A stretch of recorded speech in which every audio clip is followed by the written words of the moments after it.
नमस्कार। स्वागत है आप सभी का टॉप सिलेक्शन 1 में।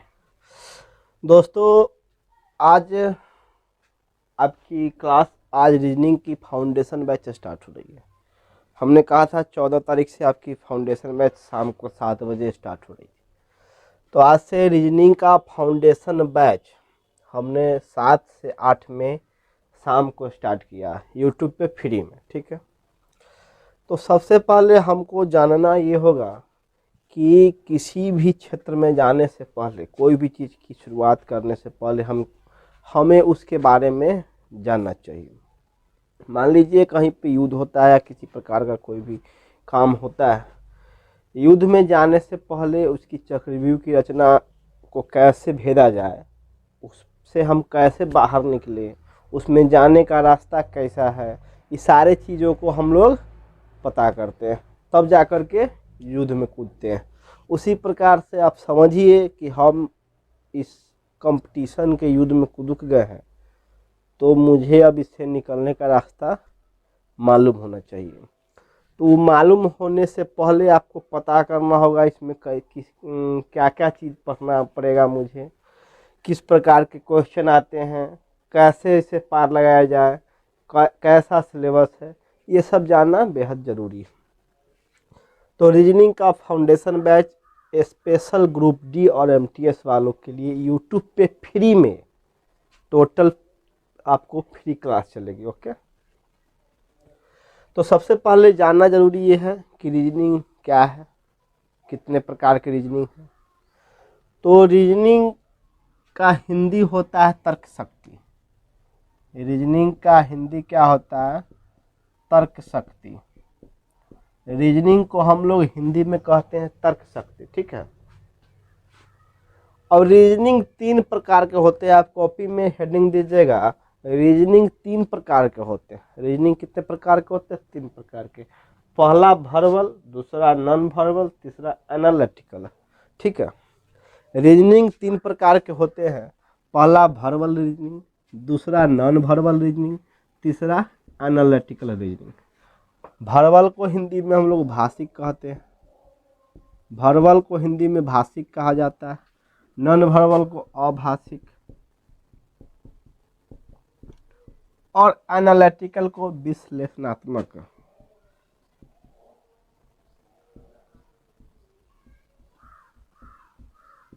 ठीक है, विश्लेषणात्मक तर्क शक्ति कहा जाता है।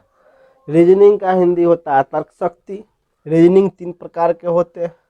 पहला वर्बल, दूसरा नॉन वर्बल, तीसरा एनालिटिकल।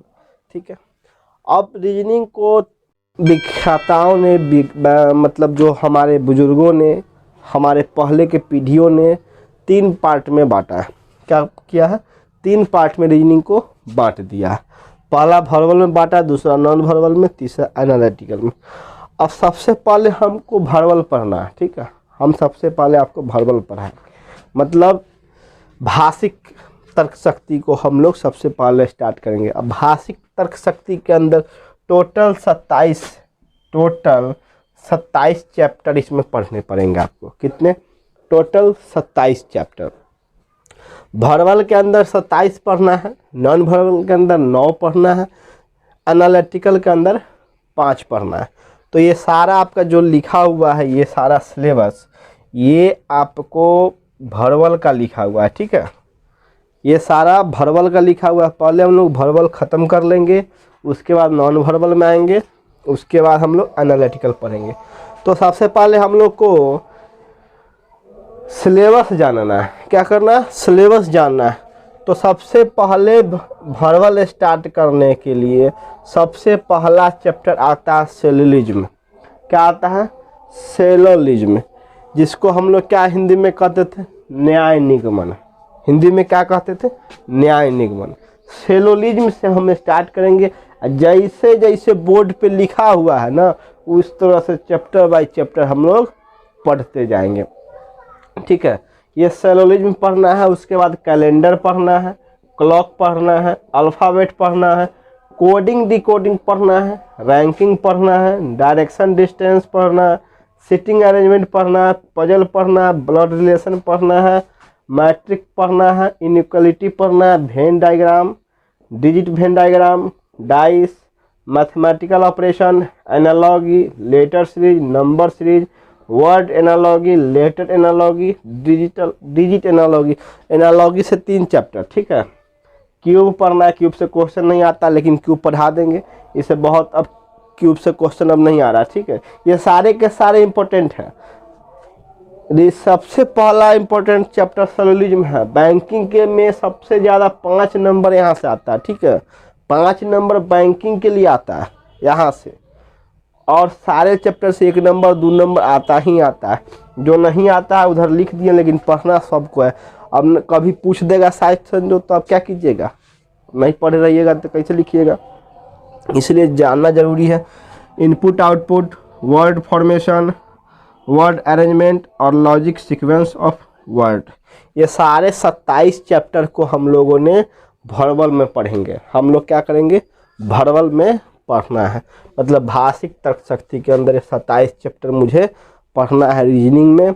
तब जाके हम लोग नॉन वर्बल में आएंगे, तब जाके एनालिटिकल में आएंगे। ओके, हमारा जहाँ तक मानना है कि कोई भी चीज़ स्टार्ट करने से पहले हम जहाँ तक सोचते हैं कि हमारे सामने वाले जो है वो अपने आप को 0 मान के पढ़े, या हम पढ़ा रहे हो तो हमारा मानना है कि हम जो पढ़ा रहे हैं तो हमारे बच्चे सामने जो बैठे हुए हैं वो साफ 0 है, उसको कुछ नहीं आता है, मतलब वो रीजनिंग के बारे में जानता भी नहीं है।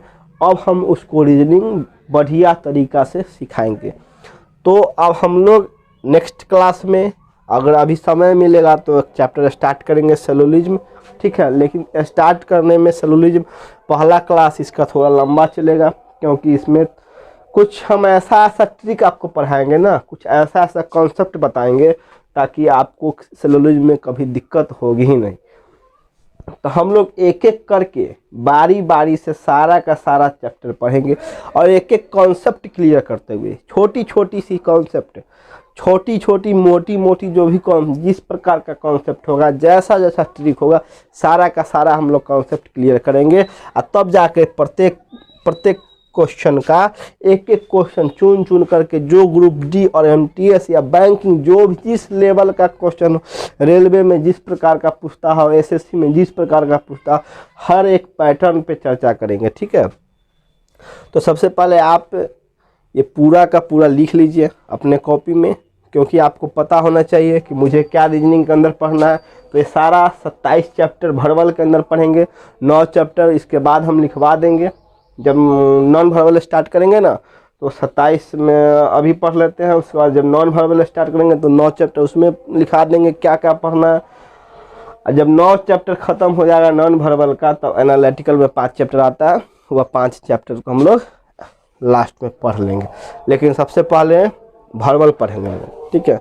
तो आप पहले क्या कीजिए कि ये सारा का सारा आप अपने नोटबुक में उतार लीजिए, ताकि आपको किसी प्रकार की कोई बाद में दिक्कत ना होगी कि आपको अब क्या पढ़ना है, आगे क्या करना है, कि हमें सिलेबस ही मालूम नहीं है। इस प्रकार का कोई भी बच्चा नौटंकी करेगा तो बाद में पिटबो करेंगे हम, समझा, पिट्टू पिट्टू कर देंगे, समझा रहे चला सब, पिट्टू पिट्टू। चलो जल्दी से फटाफट लिखो, तो फटाफट लिखिए। ये सारी बैचेस शाम को 7 से 8 में चलेगी। कितने से? 7 से 8 में, शाम को 7 से 8 में आपका रीजनिंग चलेगा। सुबह में 10 से 11 मैथ है, और फिर 8 से 9 प्रैक्टिस सेट रीजनिंग का ही 8 से 9 में, ठीक है। प्रत्येक दिन 10-10 क्वेश्चन का प्रैक्टिस कराया जाएगा, ठीक है। तो पहले आप फाउंडेशन बैच कीजिए, उसके बाद कुछ दिन के बाद प्रैक्टिस करवाना शुरू करेंगे।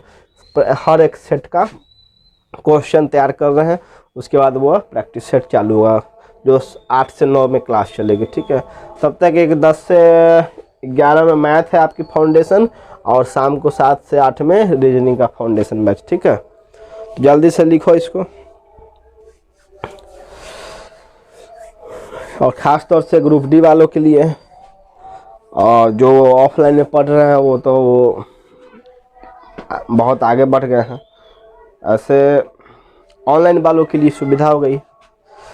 तो ये 27 चैप्टर आपको वर्बल के अंदर पढ़ाया जाएगा, ठीक है। हर एक छोटी छोटी कॉन्सेप्ट क्लियर करते चलेंगे, बारी बारी से एक एक क्वेश्चन को बढ़िया तरीके से हम सिखाने का काम करेंगे। आप सीखने का काम कीजिएगा, जहाँ पर भी दिक्कत होगा कहिएगा कि मुझे समझ में नहीं आएगा। एक बार 2 बार 10 बार एक एक क्वेश्चन को पढ़ेंगे, हर तरीका से पढ़ाया जाएगा, हंसा के, खिला के, रुला के, सुता के, जैसे आप पढ़ना चाहिएगा उस तरीके से पढ़ाया जाएगा। लेकिन आप चला पढ़िए पहले, क्योंकि एग्ज़ाम बहुत नज़दीक है आपकी, ठीक है। तो रीजनिंग का फाउंडेशन बैच टोटल चैप्टर एक एक करके आपको हम कॉन्सेप्ट इसका क्लियर करते चलेंगे। तो स्टार्ट करेंगे सिलोजिज्म से, ठीक है। सबसे ज़्यादा बैंकिंग में 5 नंबर सिलोजिज्म से ही होता है, से तू सब समझ जाओ।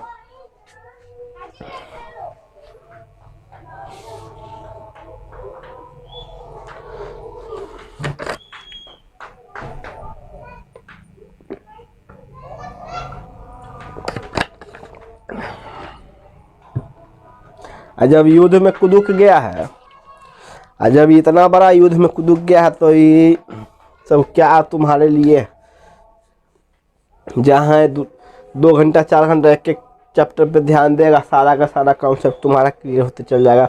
बस 40 मिनट तुम हमको दो, बस 40 मिनट। 40 मिनट के हर क्लास में आपको एक एक कॉन्सेप्ट हम क्लियर कराते चलेंगे। 6 महीना नहीं, 9 महीना लगेगा, 9 महीना नहीं, 1 साल लगेगा, लेकिन सारा का सारा कॉन्सेप्ट आपका हम क्लियर करा देंगे। ओके, पहले आप लिखिए इसको। सबसे पहला चैप्टर सिलोजिज्म है, दूसरा कैलेंडर, तीसरा क्लॉक, चौथा अल्फ़ाबेट, पांचवा कोडिंग डिकोडिंग, छठा रैंकिंग, सातवां डायरेक्शन डिस्टेंस, आठवां सीटिंग अरेंजमेंट, 9वां पजल है, 10वां ब्लड रिलेशन है, 11वां मैट्रिक है, 12वां इनइक्वालिटी है, 13 नंबर में वेन डायग्राम है, 14 में डिजिट वेन डायग्राम, 15 में डाइस, 16 में मैथमेटिकल ऑपरेशन, 17 में एनालॉगी, 18 में लेटर सीरीज, 19 में नंबर सीरीज, 20 में वर्ड एनालॉगी, 21 में लेटर एनालॉगी, 22 में डिजिट एनालॉगी, 23 में क्यूब, 24 में इनपुट आउटपुट, 25 में वर्ड फॉर्मेशन, 26 में वर्ड अरेंजमेंट, 27 में लॉजिक सीक्वेंस ऑफ वर्ड। ये 27 चैप्टर आपको वर्बल के अंदर पढ़ने हैं। तो मेरे दोस्त 40 मिनट एकदम इधर उधर कहीं नहीं देखना है, आपका पूरा कंसंट्रेशन एकदम बोर्ड पे ही होना चाहिए। आप एकदम कंसंट्रेट होकर पढ़िए, एकदम ध्यान आपको कहीं नहीं लगाना है, कहीं ध्यान देना है ही नहीं। आप एकदम आँख सामने ऐसे करके उल्लू की तरफ बोर्ड पे देखिएगा, और अपने सामने कॉपी पेन जरूर रखिएगा जब आपकी क्लास चलेगी, और एक एक छोटी छोटी नोट्स को आप अपने बुक में लिखते जाइएगा, अपने कॉपी में लिखते जाइएगा, ताकि आपको आने वाले समय में किसी प्रकार का दिक्कत ना हो, ठीक है। ये 27 चैप्टर है। तो ये आपका सिलेबस है, क्या है, रीजनिंग का सिलेबस वर्बल का।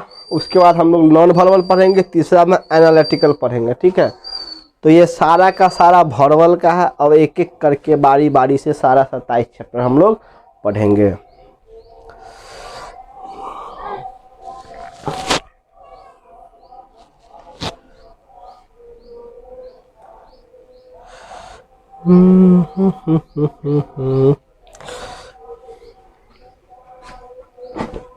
ठीक है ना। वर्बल, नॉन वर्बल और एनालिटिकल, जिसको हिंदी में क्या कहते हैं, भाषिक, अभाषिक और विश्लेषणात्मक। और रीजनिंग का हिंदी होता है तर्क शक्ति, और तर्क शक्ति के बारे में आपको जानकारी होगा ही, और नहीं होगा तो फर्स्ट क्लास जब स्टार्ट होगा सिलोजिज्म का कल से, तो एक एक कॉन्सेप्ट आपका क्लियर कराते चलेंगे, कहीं पर दिक्कत नहीं होगा। हर एक कॉन्सेप्ट पर हम लोग गहन चर्चा करेंगे, एक एक पॉइंट पे चर्चा करेंगे, कहीं पर भी किसी प्रकार का आपको दिक्कत नहीं होने वाला है। अब आप ओरिजिनल फॉर्म में आए हैं, अब समझिए कि हम जीरो से आगे बढ़ रहे हैं। आप अभी तक अपने आप को जीरो मान लीजिए कि मुझे रीजनिंग के बारे में थोड़ा सा भी नॉलेज नहीं है, मुझे रीजनिंग हमने कभी देखा नहीं, और तब जाके पढ़ने में जो मज़ा है ना, वो मज़ा आपको जब जीरो मान के पढ़िएगा, जब हम जीरो मान के पढ़ाएंगे, वो मज़ा पढ़ने में है। वो मज़ा का तो बातें छोड़ दीजिए, जब आपको उतना मज़ा लगेगा ना तब बताइएगा, तो आप कहिएगा जी मास्टर साहब ऐसे पढ़ाए थे, समझा। हम भी लोग जब रीजनिंग पढ़ते थे सर से तो एकदम हम लोग समझते थे अपने आप को मुझे कुछ और नहीं करता, एकदम जीरो है। और तब जाके एक एक पॉइंट पे हर कॉन्सेप्ट को क्लियर करते चलते थे कि अब सर ये क्या होगा, इस क्या मतलब है, इसका क्या मतलब है। और हर चैप्टर के अंदर ऐसा ऐसा क्वेश्चन खोजते थे बुक से जो मतलब बहुत हार्ड है, बन नहीं रहा, बहुत पेचीदा है, वैसा वैसा क्वेश्चन को हम लोग कलेक्शन कर देते तब जाके सर से पूछते थे। तो पढ़ाई बाबू बहुत ही मेहनत की चीज़ है, बहुत ही परिश्रम करना पड़ता है। एक एक छोटी छोटी लाइन याद करने के लिए आपको परिश्रम करना पड़ेगा। पता लिखा हुआ है लेकिन याद करने के लिए आपको परिश्रम करना होगा। देख के याद नहीं होगा, इसके लिए आपको दिमाग को एकदम कंसंट्रेट करना होगा बोर्ड पे, ठीक है, या अपने बुक पे। तब जाके ये आपकी जो युद्ध है, आपने जिस युद्ध में कूदा है उसको आप सफल बना पाइएगा और अपने मम्मी पापा का सपना साकार कर पाइएगा कि मुझे नौकरी चाहिए और एक सीट आपको पक्की करनी, ठीक है।